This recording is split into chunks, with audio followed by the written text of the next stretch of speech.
This week, we have a very special guest, award-winning science journalist and space historian Andrew Chaikin, best known as the author of A Man on the Moon, The Voyages of the Apollo Astronauts. Yeah, one of our favorite books, that's for sure. I'm very excited about this interview. Please let us know what you think of what we're doing. You can contact us at Space and Things 1 on Twitter and at Space and Things Podcast on Instagram and Facebook. But right now, sit back and enjoy episode 78 of the Space and Things podcast. Oh my God! Unbelievable! Unbelievable, but it is great to touch. You're listening to Space and Things with Dave Giles and Emily Carney.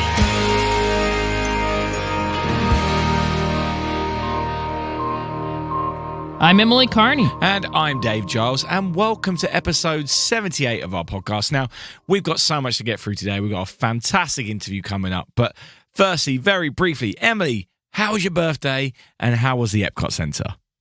It was marvelous. I had a wonderful time. Thanks to everybody who reached out and wished me happy birthday. But it was marvelous. If you follow my personal social media, there's pictures on there. But I want to get to this interview, so let's go. For sure. So today we get to interview one of our favorite authors. Emily, I don't know if you remember, it may have been episode 1 or it may have been the pilot episode that we never released, but in one of our first recordings, I asked you what your favorite space book was, and you said, without hesitation, A Man on the Moon by Andrew Chaikin. Well, it's mine too. And today he's on the podcast talking to us.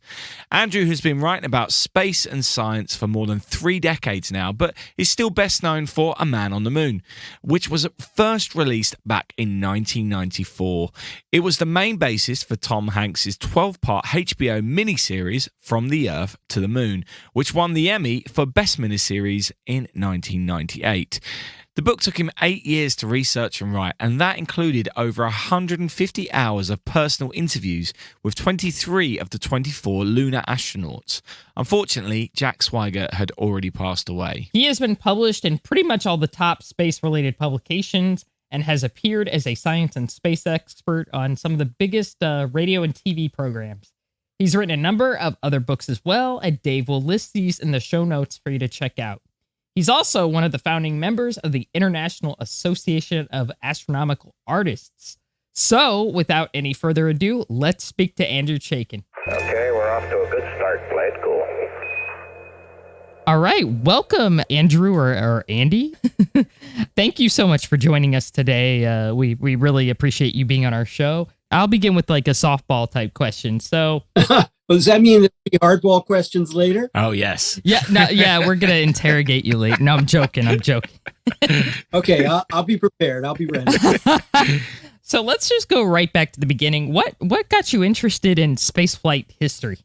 I was a space kid. I was born in 1956, the year before the space age began.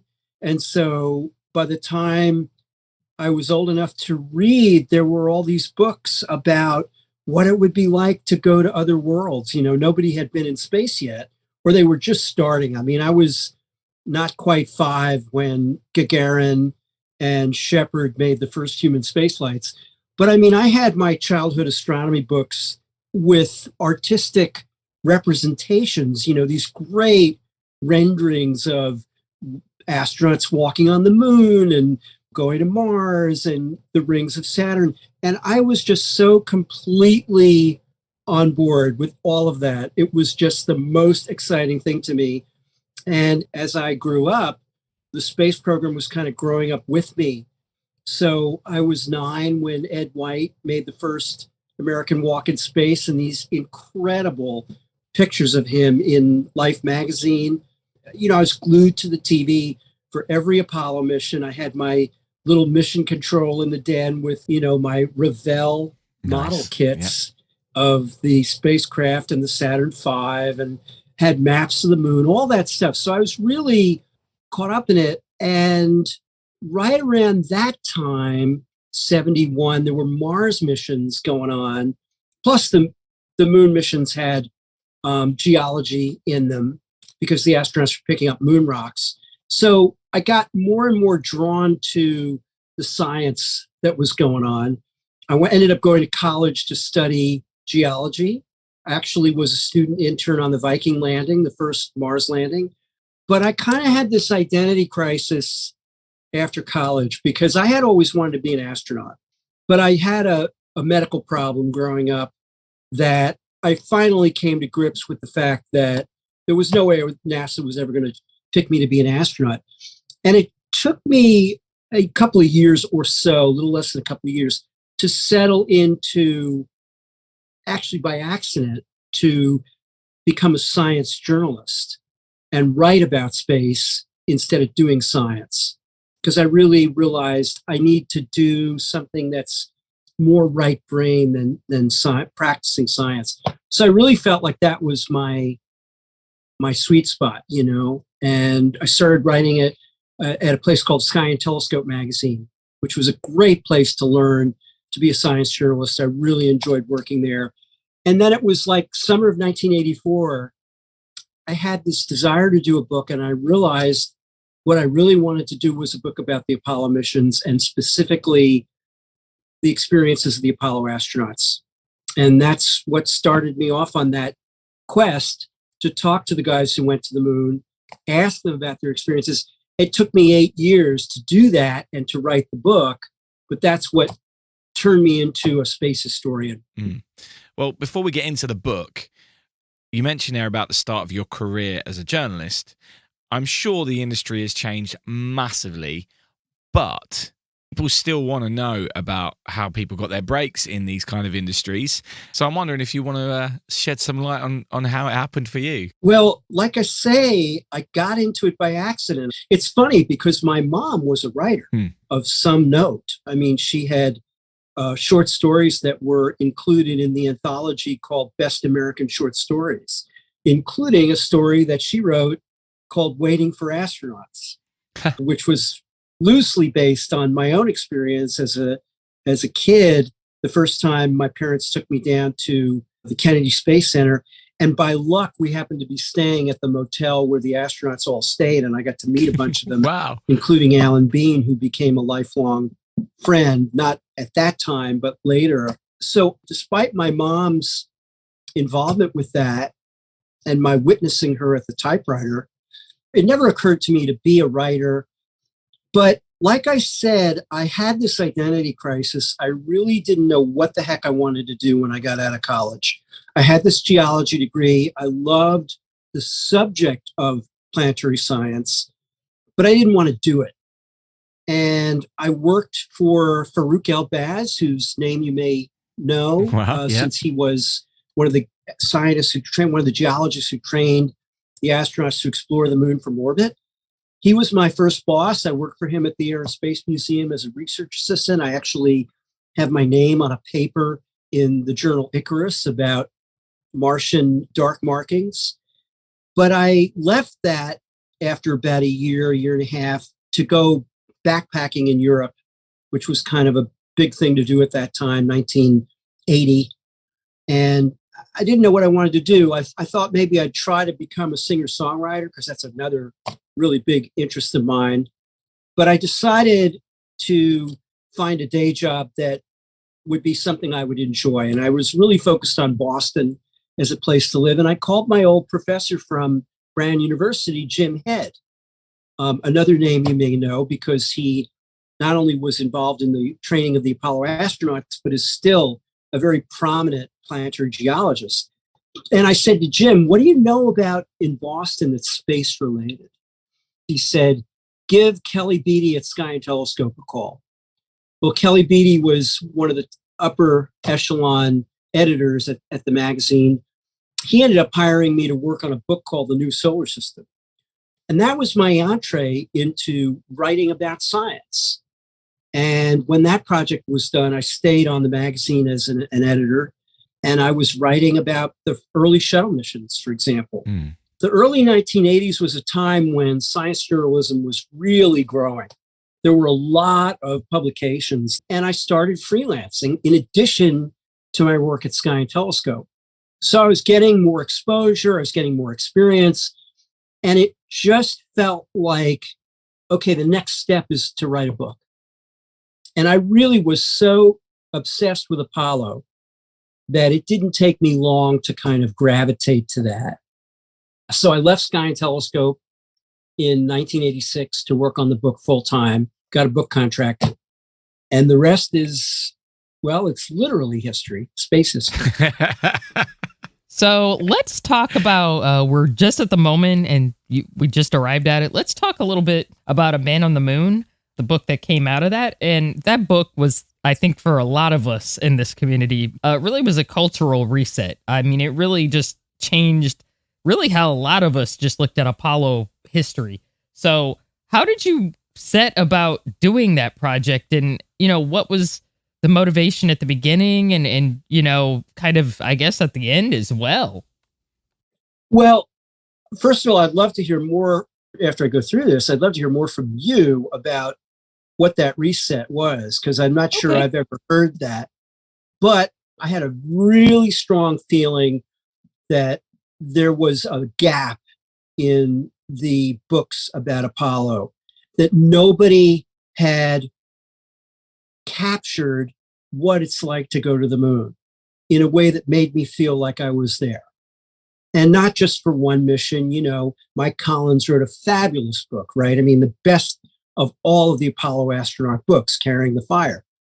But, what about the other guys' experiences on Apollo 11? What about the other missions, So I really began to obsess, is really the right word, about trying to put that down on paper. It's really a good idea as a writer.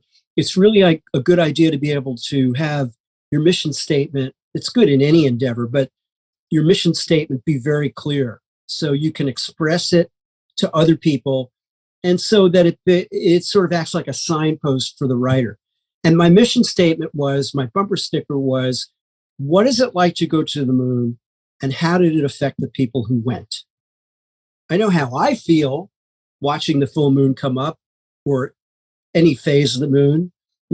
Holy mackerel, what is it like to look at that world and have been there and have those memories in your head? So that was kind of my rocket fuel, right? To propel me into this quest to talk to all of the Apollo lunar astronauts. And I got to all of them except Jack Swigert, who had passed away in 1982. Now, I should say that I also had to learn to be a book writer. I had never written a book. I had worked on a book called The New Solar System, but that was a very different animal. This was narrative nonfiction, which was a style that had become more and more prominent. I was heavily influenced by The Right Stuff, because Tom Wolfe really showed me and everybody else, talking about a cultural reset, that astronauts were three-dimensional people with strengths and weaknesses and really fascinating personalities. And I wanted to do that for the Apollo astronauts. I also wanted to capture their context, right? So part of that is the technology. Part of that is the science they did. So some of the first people I interviewed for the book were the geologists who trained them. And the other thing, and I can't stress this enough, if anybody out there is thinking of doing a book, I really did my homework. I mean, you may have seen these things. They're online now. Back then, there was no online. But I went to the NASA history office and I got all of the debriefings, these hundreds and hundreds of pages, the mission transcripts, thousands of pages altogether. I got copies of the video that they sent down during the flights, the movies they shot, the still photography. I immersed myself in everything I could possibly find about the missions and about the guys, the magazine profiles, the newspaper profiles, interviews with other people, work that other historians had done.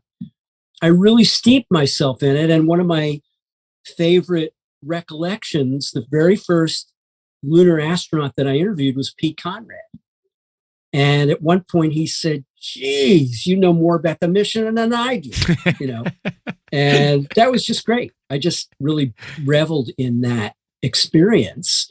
And I did that for, pretty much for 8 years, working to get them to agree to talk to me, sitting down with them, sometimes for hours at a stretch, and walking through whatever questions I had, and then responding to whatever they said in a way that I was able to make connections. I had this mental Rolodex, and I can pick up a man on the moon and I could show you, any page, and I could say to you, okay, that came from my interview with so-and-so, that came from a debriefing, that came from something I saw in the videos.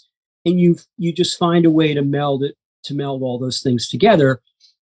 Probably the hardest part of the whole thing was the writing, the craft, the level of storytelling. I really had to get my A game going, and that took years. And that, thankfully, I had some very, very good editors. Do you think authors these days are given the same scope and time to find their voice like you were given? I can't speak for everybody. My general impression about publishing, and this is not just now, this has been true for quite a while, is that real editors are quite hard to find. And that most authors don't get the benefit of real editing talent. I think it's probably a lot harder for writers today, but there are talented writers. I'll give you an example. I've just started reading the memoir by Bruce McCandless's son. It's brilliant. Whose name is Bruce McCandless III. So brilliant. I heard about it. Yeah, it's super. I heard about it. I put it on my Kindle. The other day I started reading it and I thought, this will be okay. This will be fun. This guy can write. Yeah. And I'm really curious, how did he come by that? Yeah. With an astronaut, engineer, left brain father. I mean, maybe that's the mother's genetic line. I mean, my dad was an engineer. Okay, my dad was like not the best English student, but he was a really good radio man. So the mother's line came down with the writing stuff, and my dad gave me the technical stuff. So maybe that's what happened with Bruce. It's a great book, though. I love it. Love the writing style. That's what really drew me in. Yeah, it's great. And I think the other thing I was trying to allude at with my question was that you researched this book for 8 years.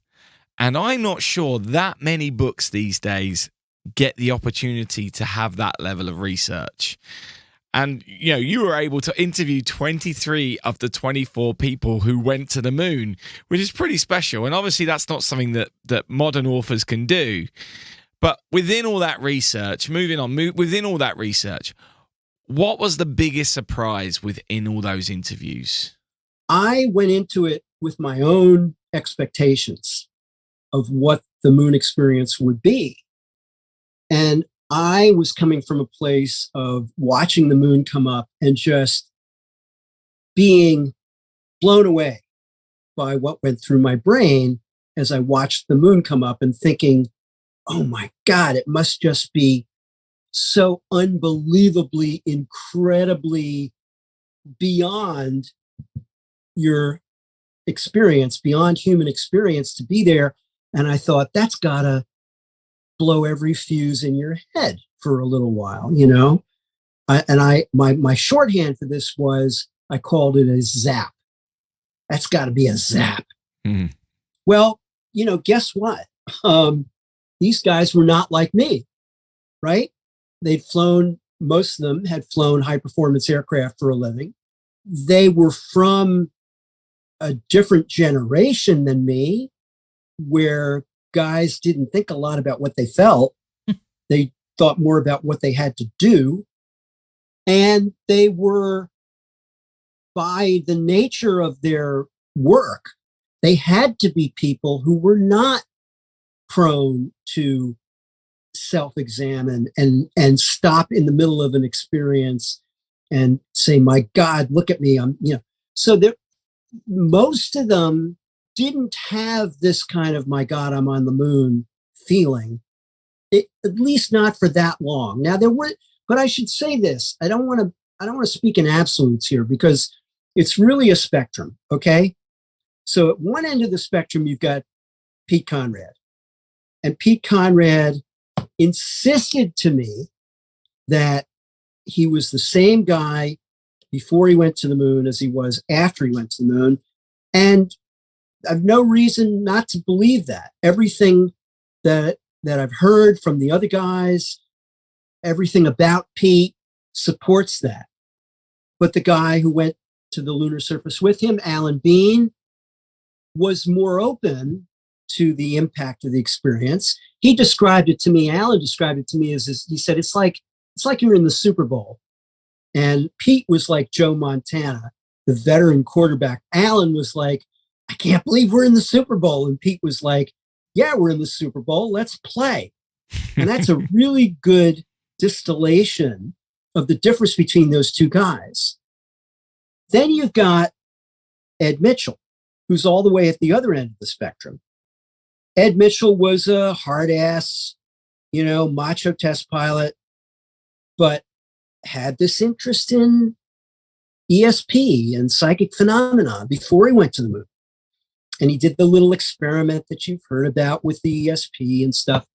But then on the way back from the moon, he's the guy that had the zap. He was looking out the window at the Earth and overwhelmingly felt that the universe was an intelligent, evolving entity, a kind of a universal consciousness that he felt. And it completely changed him, drove him to delve into psychic phenomena. When he got back, he founded an institute. And, some of the other guys were really cynical about it. Well, yeah, isn't that convenient? He found a way to have a career post NASA. But that's the nature of the beast. These guys are so competitive. You'd have to check for a pulse if they weren't, making statements like that. So you got Ed Mitchell on the one end of the spectrum, Pete Conrad on the other. And then in between are these really interesting gradations, like Mike Collins, who talked about the impact of seeing, he said, the world in my window. That's what he called it. And that changed his perspective on things, So I don't want to make it sound like it was all one or all the other, but I think the surprise for me was that so many of them weren't profoundly changed or affected, that they didn't have moments of transcendence. And it's just a matter of how a person is wired up.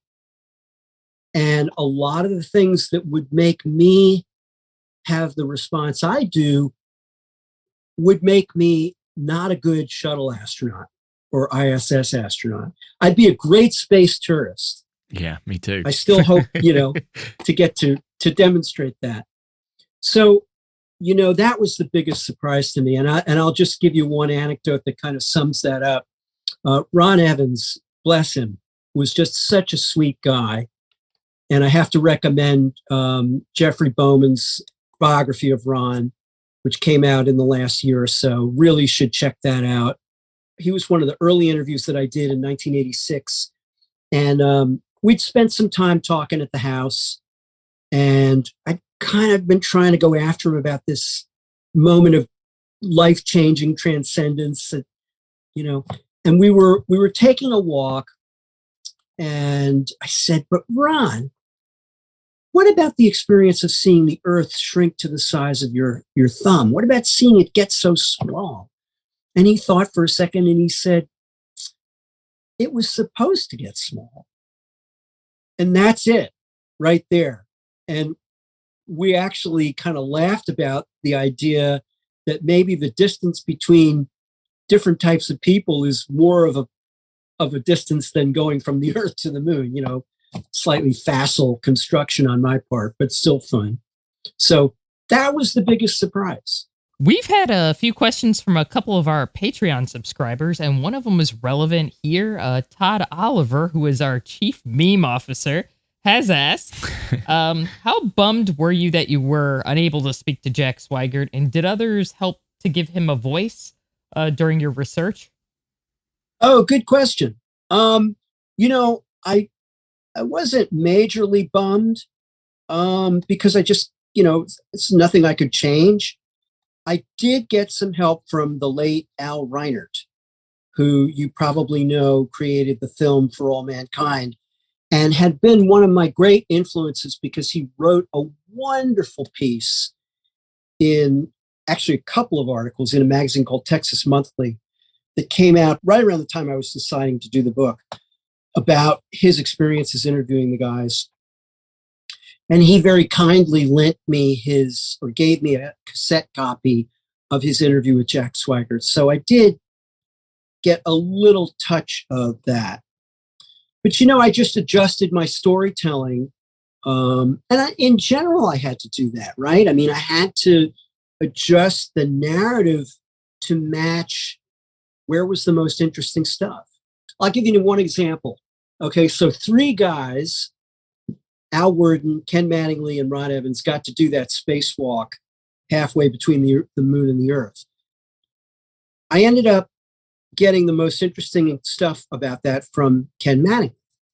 So in the 16 chapter, I described that spacewalk from a first person, Ken Mattingly's point of view. Before that, what was interesting was Al Worden's poem about it.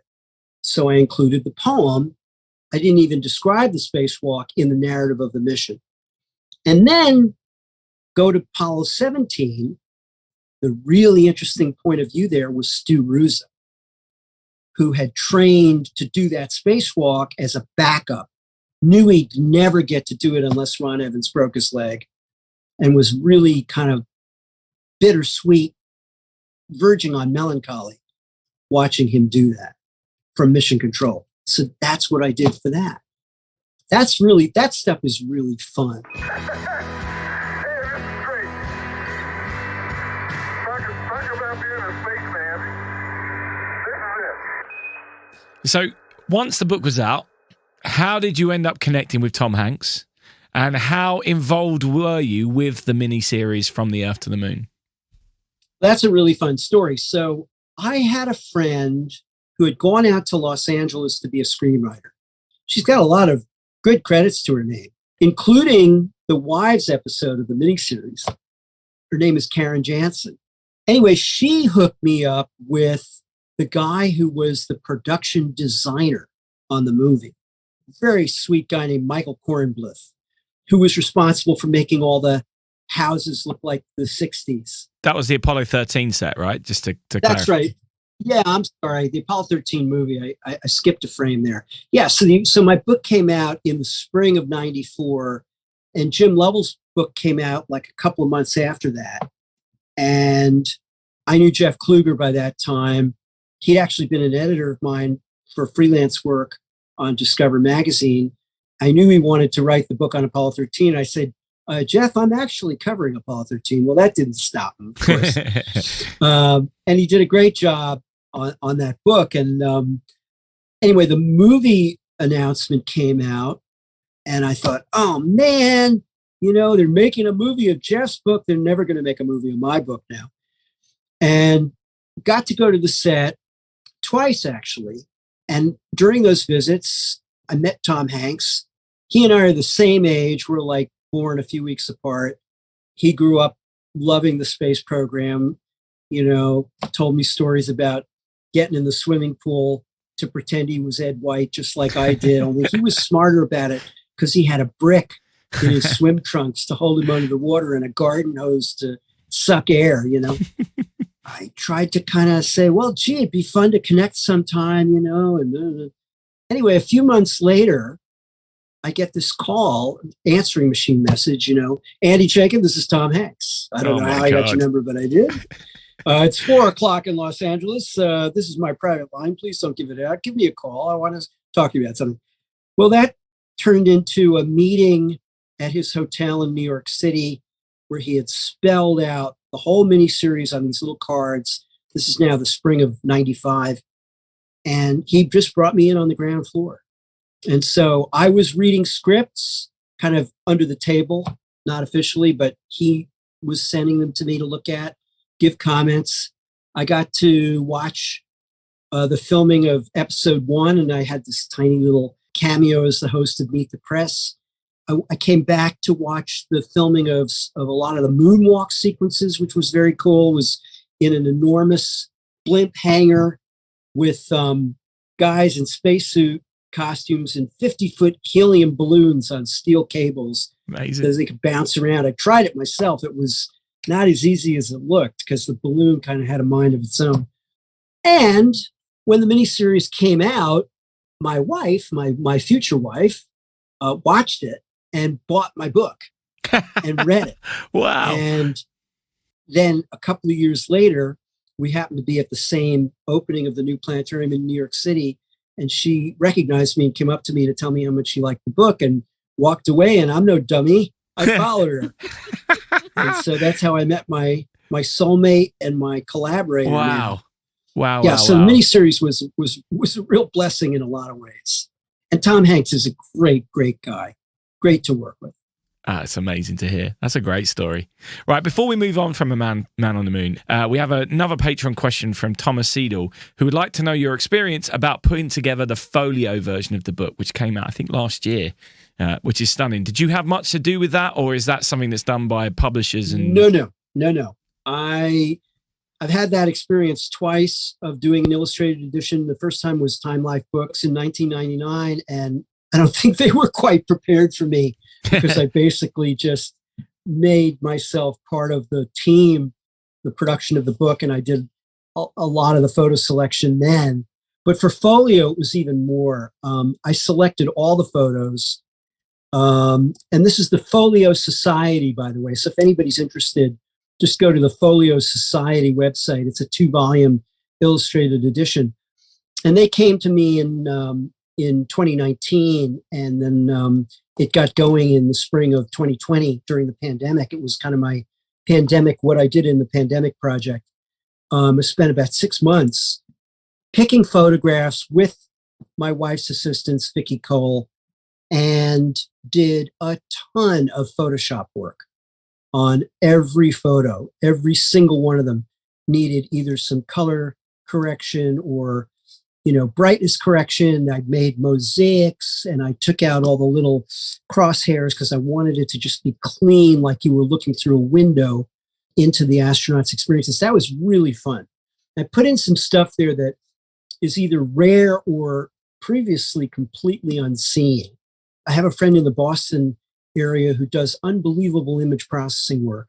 And he was able to take the video of John Young and Charlie Duke at House Rock and run it through his magic and clean it up to the point where it's not half bad. You can see the two of them with this enormous boulder. So that was really fun. Yeah. All right. We're going to move on from a man on the moon. What is your favorite space history rabbit hole that it doesn't have to be related to Apollo at all? And can you please tell us about what you're doing, in the future? We want to hear about your current projects, articles, whatever. I mean, I really would have to say that Apollo is my rabbit hole. Things are coming across my radar that just like, whoa, what's that? I got to look into that. Like when I was doing the folio thing, I was putting together a mosaic of the place where Al Shepard and Ed Mitchell stopped their hunt for the rim of Cone Crater. And, it's this rocky, undulating terrain. And in the distance, there are these big boulders, these bright boulders, which they ended up walking over to and photographing in closer detail. Well, I knew that those boulders were as close to the rim as they ever got. And that it was really not that far. It was about 60 or 75 feet away, but I really wanted to understand it. And I spent like probably a couple of days delving into that, going to all of the data, the Apollo 14 geology report, all the stuff on the Apollo Lunar Surface Journal, Lunar Reconnaissance Orbiter frames, 3-dimensional, topographic models of Cone Crater, just really going at it. So yeah, that's my rabbit hole. And what about the future? Well, what I've been doing for the last 10 years or so, and is about to kind of come to fruition, about the latter part of 2010, beginning of 2011, some folks at NASA Goddard asked me to delve into success and failure in spaceflight projects, but really from a standpoint of human actions, human behavior.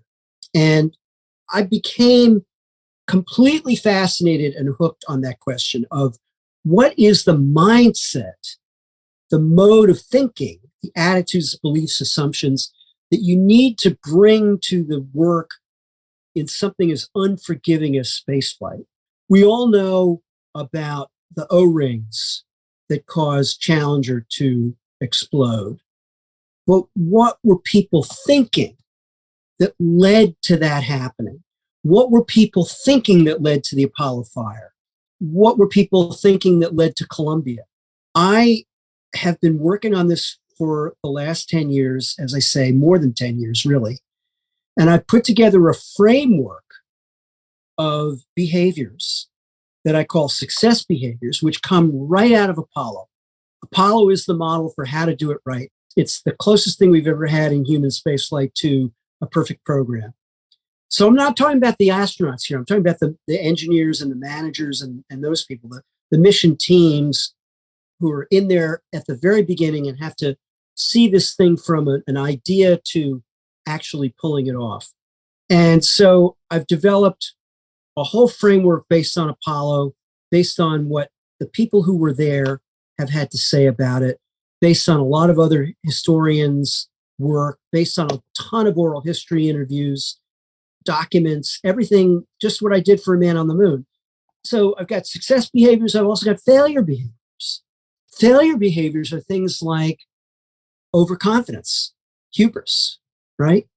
You know, if you're very smart, you have a danger of falling into a trap of thinking you're smart across the board and that you have nothing to learn from anybody else. So I've been teaching this material at NASA for 5 or 6 years now, and also at the Missile Defense Agency, and gotten very good response. And I'm now in the last year of the companion book, writing the companion book to this course called Principles of Success in Spaceflight. I actually have a video that I could give you the URL to that kind of shows a kind of condensed version of the course if people are interested. Absolutely. So I'm really pushing to get the book done by the end of the year in time for the 50th anniversary of Apollo 17 and the 20th anniversary in February of 23 of the Columbia accident. And this is really, I feel, is going to be my biggest contribution since A Man on the Moon, or maybe bigger in some ways. I don't know. I get probably not, but I'd like it to be big. Well, I think it'll be great. I can't wait to read it. It's funny you mentioned that because we actually had a question about this. A guy called, one of our patrons called Jim Frangione, said during your Space Fest 7 presentation, you mentioned this book, and he wanted to know whether it is going to be available for the public, or is it just going to be an internal NASA document? Oh, no. It's not going to be an internal NASA document. It's going to be available to anybody. Ah, fantastic. Well, I have another question I'd like to ask, if that's okay. Yeah, and then Emily, I want to hear from you about the kind of paradigm change. But go ahead, Dave. Well, I just saw on your website earlier that you are a founder of the International Association of Astronomical Arts. But what is it? The IAAA, that's really my tribe. Those people are my tribe. Like I said way back at the beginning of this conversation, the thing that got me into being a space fanatic was the artwork in my childhood astronomy books.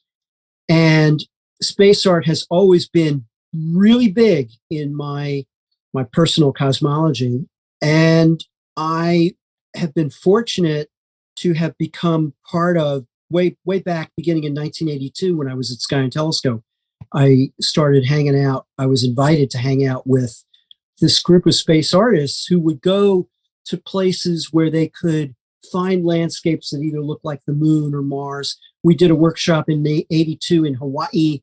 We did another one the following year in Death Valley. And yeah, the International Association of Astronomical Artists is still a thriving organization, getting new members all the time. Check it out. It's IAAA.org. And Alan Bean was even involved. Yeah, there's a lot of great space artists who are involved in that, like Don Davis. He's one of them. Pam Lee, Michael Carroll, Joel Hagen, Yeah, Michelle Rout, yeah, Carter Emart. Aldo, they're awesome. So Emily, talk to me. Oh boy, now I'm being interviewed. What I meant by that was like, that was probably honestly the first book that I read that really taught me that you could write space flight. Like I read The Right Stuff and I was a big fan of the book, The Right Stuff, but I always kind of knew The Right Stuff.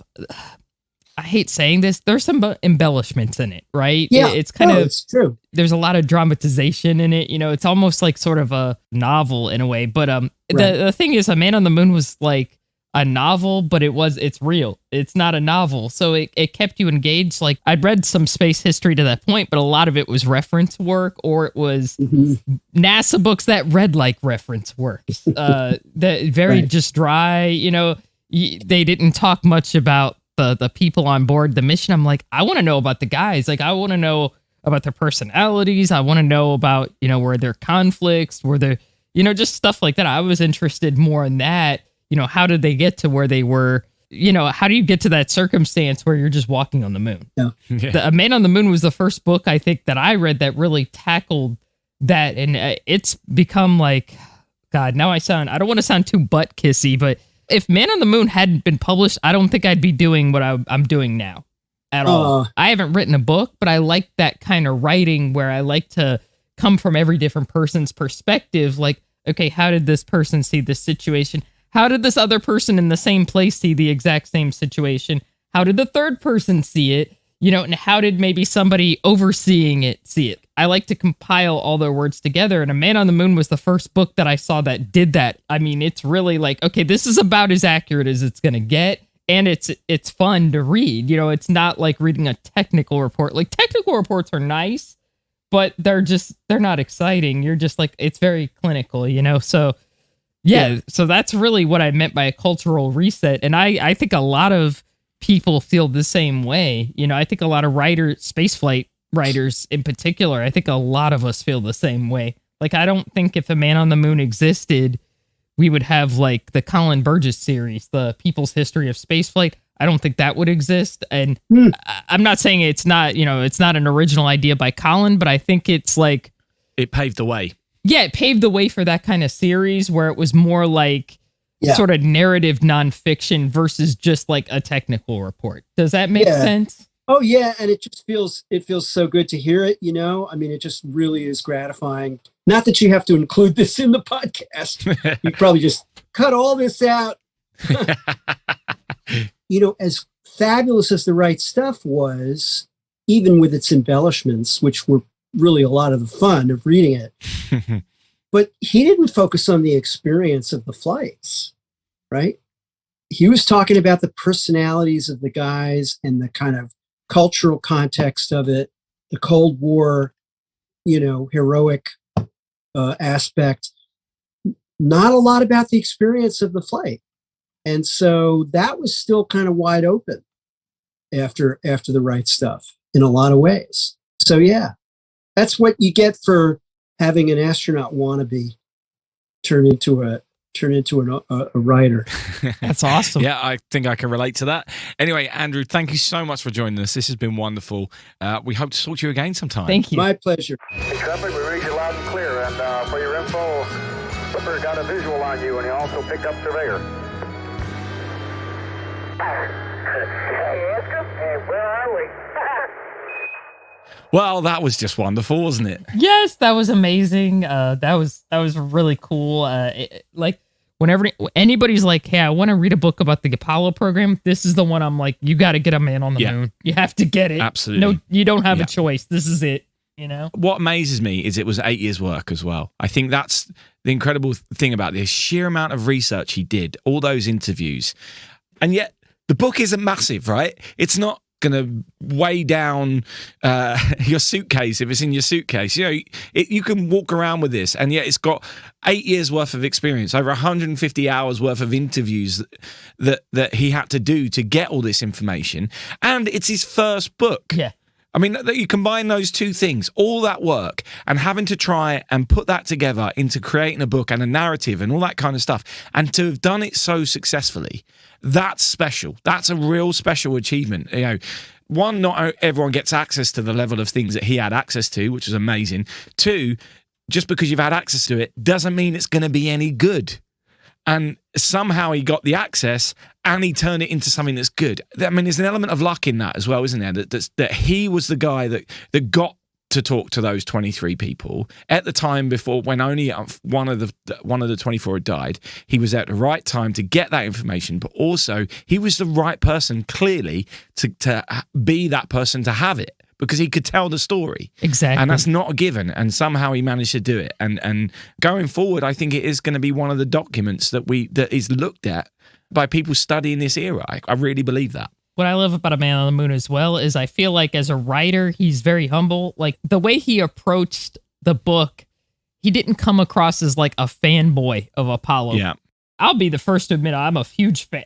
When I see these guys, I'm like, oh my God, But with him, the way he approached the actual writing of the book and stuff, he was talking to these guys as sort of, he was friendly with them, but he also was, interviewing him. He was approaching him as a journalist would and asking certain questions and trying to dig deep if they had some sort of, spiritual or deeper experience, and some of them just didn't. Yeah, some of them didn't at all, and they just came back. They were like, whatever, I went and mowed the lawn the next day, just something like that. And I feel like he had the proper distance and objectivity, as a writer to sort of tackle it without sounding too like gushing or fawning. And it really let the awe of what actually happened and the guy's real personalities just sort of stand out. Absolutely. I've read some books and it's like you just want the writer to step away, for a little bit.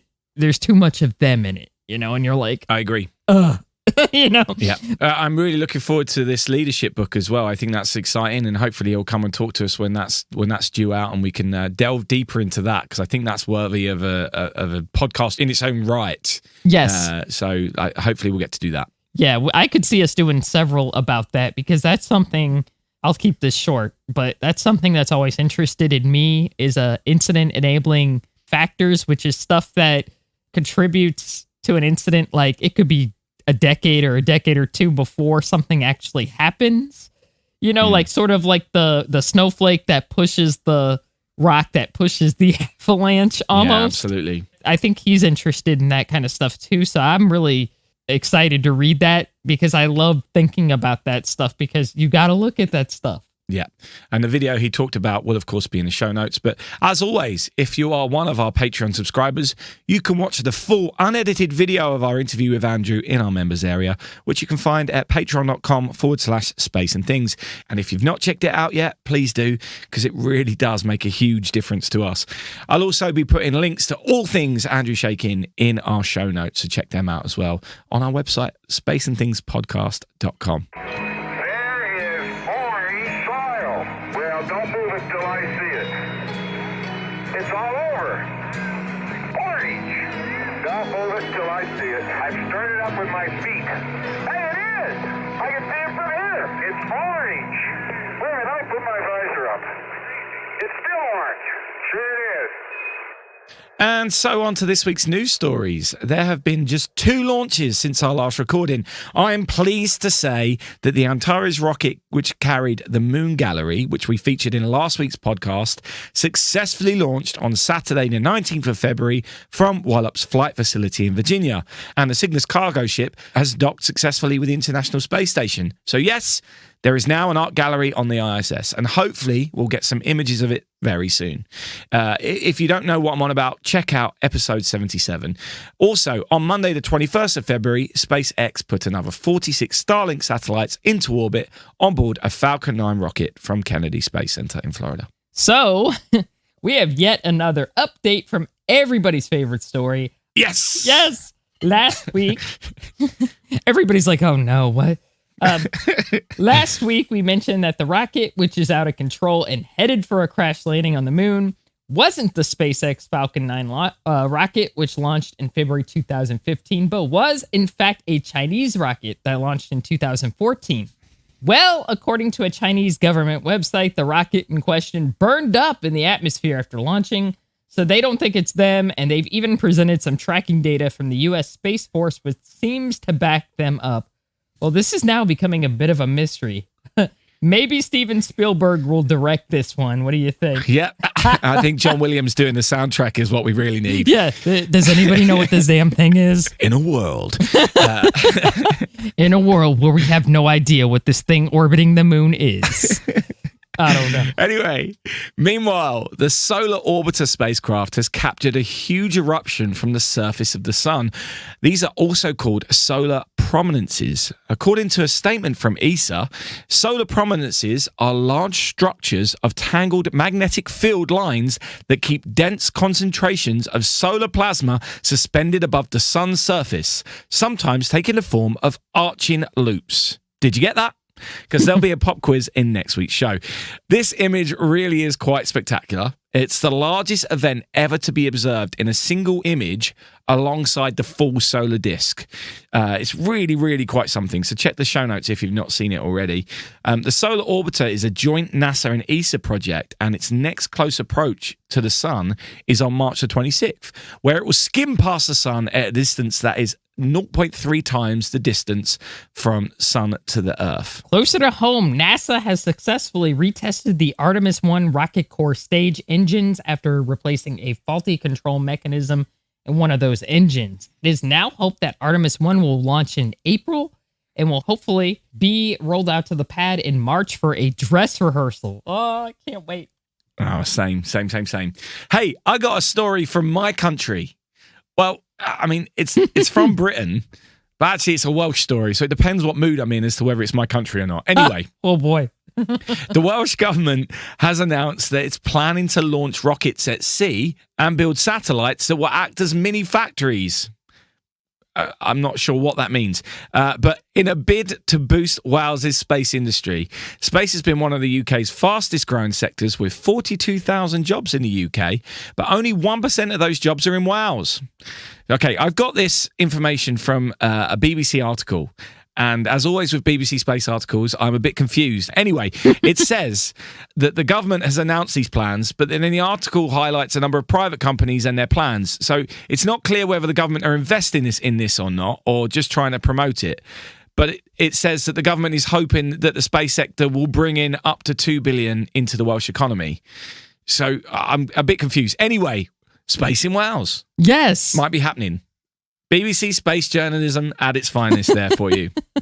They got a few things right. They got the, yeah. They got a few things right, but yeah, a little confusing. And finally, some research has been published which shows the results of a study of the brains of 12 cosmonauts after conducting DMRI scans before and right after they went to space. It appears that there are significant microstructural changes in the white matter that manages communications with the brain and to and from the rest of the body. Further scans carried out months after the cosmonauts have returned are showing that while there is a reversal of some changes, a few of them are still visible. While these changes have been observed before, this is the first time scientists have used a brain imaging technique called fiber tractography. I think tractography, which builds a 3D picture of neuron tracks. So this is really the best look that scientists have had at brains of space travelers. To me, I'm blown away that we figured out how to do all that. Yeah, same, right? I read that and I'm like, they can do that now? That's nuts. That's kind of scary, but wow. While changing in brain wiring isn't unusual, it's unclear what implications this new space-related rewiring may have. Don't say we don't give you highbrow news on this podcast. You've had both solar sciences and brain science this week. Who knows what the world of spaceflight will have in store for us next week? Yeah, I know, right? Neuron tracks and what was it? Solar prominences. Yeah, the definitions of both. Right? Yeah, lots of science. The Purple Gang is very happy to be the guys that get to congratulate you as the undisputed space champs of the world. And so that's it for this week. We're very aware that there is a lot of uncertainty in the world at the moment, and who knows what the current global political situation is going to have on spaceflight. But we hope that this podcast brings some entertainment into your life. We have a lot of fun making it, so thanks for listening, and thanks to all who contribute to help make it too. It means a lot. Yes, it's very much appreciated. We're also very aware we haven't really talked about the first anniversary of the Perseverance landing on Mars or the 60th anniversary of John Glenn's first U.S. orbital flight. Alas, we can't cover it all, unfortunately. We only have a finite amount of time. But anyway, until next week, don't forget, in space, no one can hear you meet. Space and Things has been brought to you by And Things Productions.